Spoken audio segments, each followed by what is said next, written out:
Okay, guys, I wanted to make just a real quick video relating what we worked on in the SI session yesterday, February 18th, in regards to this problem where we solve for a few different things, electrons passing through a light bulb per second, current density, drift velocity, all that sort of thing.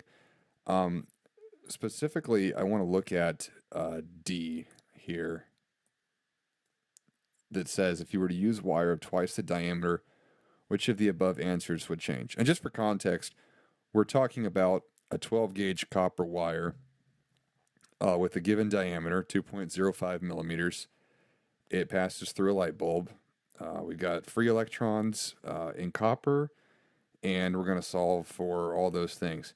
So if you were to use wire of twice the diameter, which of the above answers would change? And what I said was that, this would increase the area by a factor of 4 because the area of a circle, which is the cross section of a 12 gauge copper wire, is pi r squared, of course.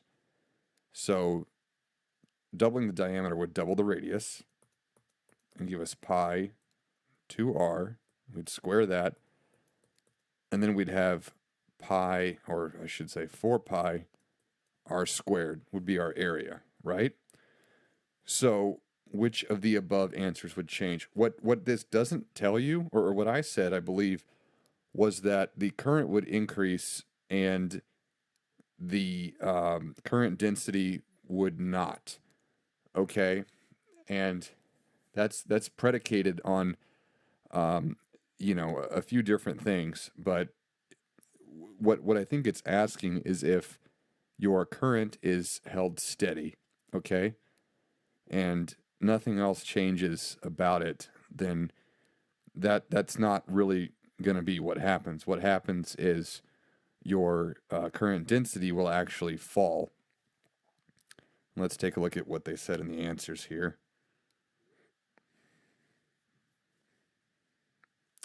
So this says the current density and the drift speed would change, okay?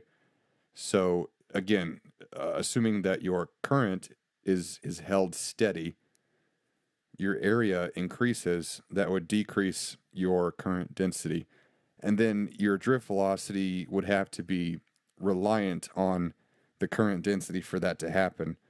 As you can see here, I don't like this because this does not take into account what would realistically happen if you made your wire bigger around. Okay, so if you made your wire bigger around, this would affect the resistance of it because you have a bigger cross-sectional area. And if your resistance, as we talked about in lecture the same day right after the session, is your resistivity rho times the length of your wire divided by the area, okay?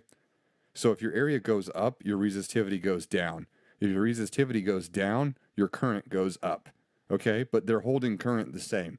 So this is kind of a ridiculous problem, but Dr. Glosser did refer back to a very similar concept, and he said what this is saying too, which is the solution. I don't deny that, but it assumes certain things, and I think it's poorly worded.